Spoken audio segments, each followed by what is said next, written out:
Target ഓഡിയൻസിൻ്റെ ഇടയിൽ workout ആവുകയാണെങ്കിൽ ആ ഒരു മൂവി ആ ഒരു തെലുങ്കിൽ പ്രത്യേകിച്ച് ഓരോ മൂവിക്കും ഓരോ ടാർഗറ്റ് ഓഡിയൻസ് ഉണ്ട്. ആ ഒരു ഓഡിയൻസിൻ്റെ പൾസ് അറിഞ്ഞ് എടുക്കാൻ പറ്റുന്ന സംവിധായകരുണ്ട് ഓരോ ഇൻഡസ്ട്രിയിലും.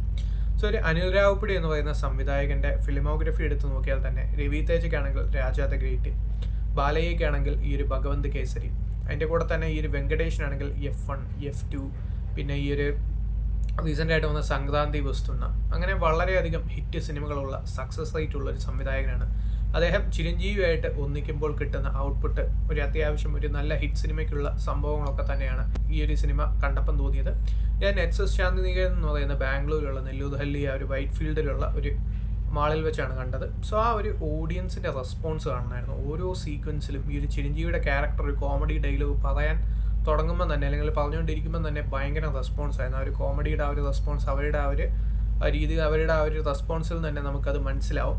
സോ അങ്ങനെയാണ് ഈ ഒരു സിനിമയുടെ ഫുൾ ആൻഡ് ഫുൾ അങ്ങനെ പോകുന്നത്. അതുകൊണ്ട് തന്നെ ആ ഒരു ടാർഗറ്റഡ് ഓഡിയൻസിൻ്റെ ഇടയിൽ നിന്നുള്ള റെസ്പോൺസിൽ തന്നെ മനസ്സിലാക്കാം ഈ ഒരു മൂവി അവിടെ ഹിറ്റായിരിക്കും എന്നുള്ളത്. സോ അനിൽ രാവുപ്പടി എന്ന് പറയുന്ന ആ ഒരു ഓഡിയൻസിൻ്റെ പൾസ് അറിഞ്ഞെടുക്കാൻ പറ്റുന്ന ഒരു സംവിധായകൻ കൂടിയാണ്. ഒരു ഫസ്റ്റ് ഹാഫ് അത്യാവശ്യം റേസി ആയിട്ട് ഭയങ്കര സ്പീഡിലാണ് പോയത്, കുറച്ച് കോമഡീസും കുറച്ച് സംഭവങ്ങളൊക്കെ ആയിട്ട് സ്പീഡിലാണ് പോയത്. സെക്കൻഡ് ഹാഫ് തുടങ്ങുമ്പോഴത്തേക്കും സിനിമ ഒന്ന് ചെറുതായിട്ട് ഡൗൺ ആവുന്നുണ്ട്, അത് കഴിഞ്ഞ് സിനിമ പിക്കപ്പ് ആവുന്നുണ്ട്. സോ അങ്ങനെ പോകുന്ന ഒരു മൂവിയാണ് മനശങ്കര വരപ്രസാദ് ഗാരു. ഇതെല്ലാവർക്കും അറിയാം, അദ്ദേഹത്തിൻ്റെ ഒറിജിനൽ നെയിം തന്നെയാണ്. സോ ഒരു ചിരഞ്ജീവിയുടെ ആ ഒരു കോമഡി ടൈമിങ്ങും സംഭവങ്ങളൊക്കെ തന്നെയാണ് ഇവിടെയും വരുന്നത്. സോ അതുകൊണ്ട് തന്നെ അദ്ദേഹമാണ് ഈ ഒരു പെർഫോമൻസിലും കൂടുതൽ എടുത്തു നിൽക്കുന്നത്. അതിനോട് തന്നെ വെങ്കടേഷിൻ്റെ ഒരു ക്യാമിയോ വരുന്നുണ്ട്. അത് സിനിമയായിട്ട് അത്ര ചേർന്ന രീതിയിലൊന്നുമല്ല പോകുന്നത്.